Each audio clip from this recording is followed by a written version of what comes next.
Hai, sahabat YT Moba. Apa kabar kalian semua? Semoga kalian semua dalam keadaan sehat. Amin.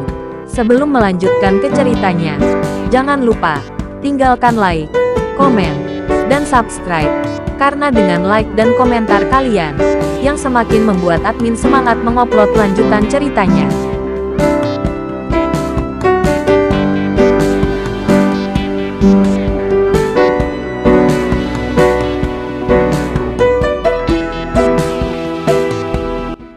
Episode 559. Kisah Ariel anak bos besar yang berpura-pura culun. Mengenai kata-kata Ariel, Supriyadi sama sekali tidak peduli, dan tertawa menghina. Menurutnya, kata-kata Ariel merupakan ekspresi ketidakmampuan. Tidak ada kesempatan untuk membalasnya, jadi dia berkompromi. Namun nyatanya, panggilan Ariel untuk tidak membunuh adalah membuat Supriyadi hidup dalam kesakitan. Dia tidak bisa mati. Supriyadi, yang tidak dapat memahami arti kalimat ini sekarang, tidak mengetahui keseriusan konsekuensinya. Ketika dia benar-benar memahaminya, tidak ada kesempatan untuk menyesalinya. Arahkan sesuai dengan alamat dan temukan makam Ibu Samuel. Itu hampir seperti gurun, ditumbuhi rumput liar, dan akhirnya menemukan kuburan yang penuh dengan rumput liar. Sejak dimakamkan di sini, keluarga Muklis tidak pernah terlihat lagi. Meskipun Samuel masih hidup, dia tidak diizinkan membantu ibunya membersihkan kuburan ketika dia bertindak bodoh. Setelah ditemukan, kepura-puraannya menjadi bodoh akan terungkap. Ariel dapat berempati dengan berapa banyak Samuel telah membayar kesabaran dan penghinaannya. Dan karena itu, dia merasa malu pada Samuel. Ketika Ariel mulai mencabut rumput liar dari kuburan Ibu Samuel, Supriyadi berkata dengan nada meremehkan, "Inikah caramu membuang-buang waktu? Saat ini, lebih baik memikirkan tentang bagaimana membantu saya mendapatkan hak warisan sesegera mungkin. Gulma ini seharusnya sudah disortir oleh Samuel sejak lama. Saya pikir dia juga berharap untuk datang ke sini dan melihatnya," kata Ariel. Atas jawaban Ariel tersebut, Supriyadi menunjukkan ekspresi yang sangat tidak puas. Namun ia tidak bisa memaksa Ariel dengan sikap yang kuat, sehingga ia hanya bisa menarik nafas dalam-dalam. Dia pikir dia melihat ke Samuel untuk sementara, bukan untuk meminta Samuel untuk membalaskan dendamnya, tapi untuk meninggalkan rumah Muklis dan menjauh dari tempat yang benar dan salah ini. Sebagai seorang ibu, sebelum kematiannya, pikirkan tentang bagaimana melindungi anak-anak Anda. Ariel melanjutkan. Samuel sama sekali tidak tertarik dengan hal-hal ini. Tidak peduli siapa yang mati, selama itu bukan dirinya sendiri.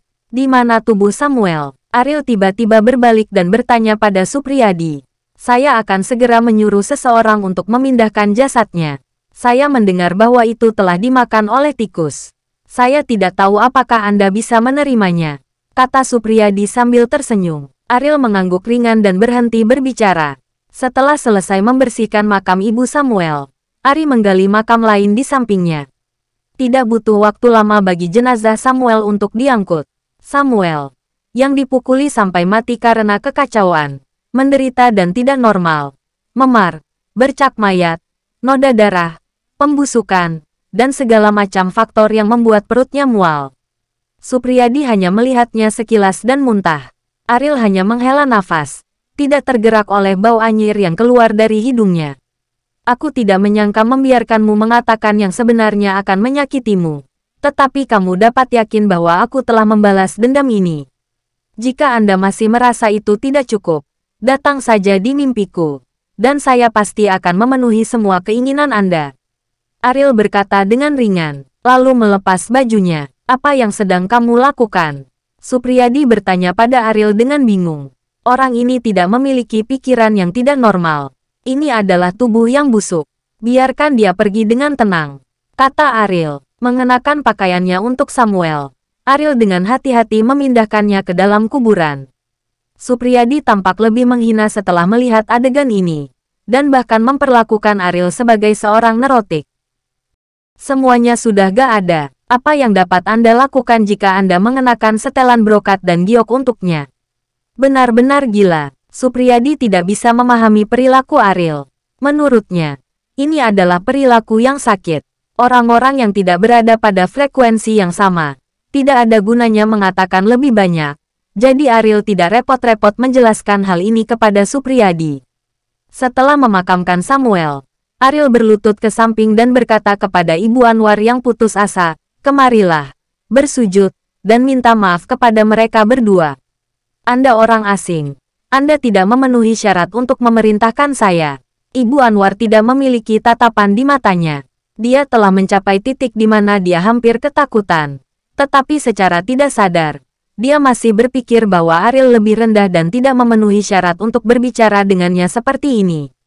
Ariel berjalan langsung ke Ibu Anwar, menarik rambutnya, menyeretnya ke kuburan Anwar dan ibunya.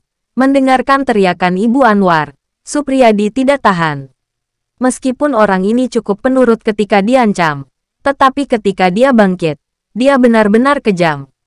Supriyadi tidak bisa menahan diri untuk sedikit khawatir. Begitu dia kehilangan pegangan Aisila. Bagaimana Ariel akan memperlakukannya? Rupanya, Duo Jia mengirim orang untuk melihat Aisila. Meskipun dia masih bayi, keberadaannya sangat penting, dan tidak boleh ada kesalahan. Akui kesalahanmu. Aku akan membuat kematianmu lebih mudah. Ariel berkata dengan dingin kepada Ibu Anwar. Ibu Anwar sangat kesakitan hingga hampir kehilangan akal sehatnya, dan berteriak pada Ariel. Setelah Ariel menunggunya cukup memarahi, dia memukul lagi. Pada saat ini, Ibu Anwar sepertinya menyadari bahwa ini tidak akan berakhir dengan baik. Jadi dia hanya bisa bersujud ke liang kubur dan minta maaf. "Aku telah melakukan banyak hal untukmu. Sekarang giliranmu untuk membantuku," Ariel berkata pada Supriyadi. Kelopak mata Supriyadi berkedut, dan bertanya kepada Ariel dengan firasat, "Apa yang Anda ingin saya lakukan?" "Bunuh dia," kata Ariel. "Tidak," Supriyadi menolak tanpa memikirkannya. Meskipun dia telah membunuh orang, dia tidak takut membunuh orang. Tetapi bagaimanapun juga, dia adalah Ibu Anwar. Jadi dia harus menelepon. Bagaimana dia bisa melakukannya?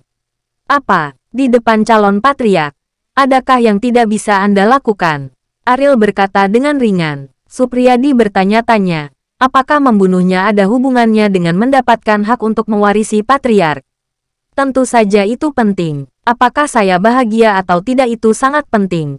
Jika Anda hanya ingin menggunakan Aisila untuk memeras saya, ini tidak cukup," kata Ariel. "Maksud kamu apa?" Supriyadi mengerutkan kening. "Aisila adalah pegangan terbesar. Mengapa tidak cukup? Aku tidak akan menghancurkan diriku sendiri untuk seorang anak," Ariel berkata dengan ringan. Supriyadi tertawa dengan jijik, berkata, "Ariel, jangan berpura-pura menjadi acuh tak acuh di depan saya. Apakah Anda pikir saya akan mempercayainya? Tidak ada gunanya berpura-pura acuh tak acuh. Matamu telah mengkhianatimu. Bagimu, Aisila penting tidak ada bandingannya. Dia adalah putri kandungmu." Ariel mendesah dalam hati. Nampaknya memang tidak layak menggunakan cara bodoh ini untuk membuat Supriyadi merasa tidak peduli dengan Aisila. Bagaimanapun, Supriyadi bukan orang bodoh. Bagaimana bisa begitu mudah untuk ditipu? "Supriyadi, Anda harus sangat jelas tentang apa yang saya maksud bagi Anda. Bahkan jika Anda bisa menjadi patriark keluarga Muklis, itu mungkin hanya sikap satu kata saya. Jika dia tidak mati, Anda tidak akan pernah menjadi patriark." Setelah Ariel selesai berbicara, dia berbalik dan pergi, meninggalkan Ibu Anwar dan Supriyadi. Supriyadi mengertakkan giginya, dan di depan jalan tuan, rintangan berduri bukanlah apa-apa. Seorang Ibu Anwar tidak akan pernah bisa menjadi batu sandungan di jalan ini. "Ibu, maafkan aku. Kamu telah melakukan terlalu banyak kejahatan. Sekarang pembalasannya adalah reinkarnasi. Supriyadi sudah mati. Kamu bisa pergi ke jalan ini untuk menemaninya." Supriyadi berjalan ke Ibu Anwar. Ibu Anwar terus memohon belas kasihan. Tetapi Supriyadi bertekad, tidak peduli betapa menyedihkannya dia, itu tidak berguna. Setelah membunuh Ibu Anwar, Supriyadi melemparkan mayatnya ke rumput liar. Secara alami, ular, serangga, tikus, dan semut membantu menghancurkan bangkai itu. Namun melalui kejadian ini, Supriyadi menyadari bahwa saat dia mengancam Ariel, dia juga diancam oleh Ariel. Dan hal ini tidak dapat diubah.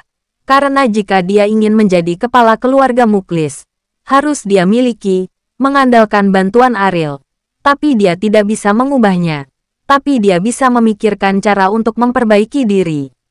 Dia setidaknya harus menempatkan posisinya di atas Ariel. Sepertinya aku harus memberimu pelajaran sebelum kamu bisa mematuhiku dengan patuh. Supriyadi mengertakkan gigi dan memutar nomornya. Segera setelah Ariel kembali ke kamar di benteng tua Muklis, dia menerima panggilan video.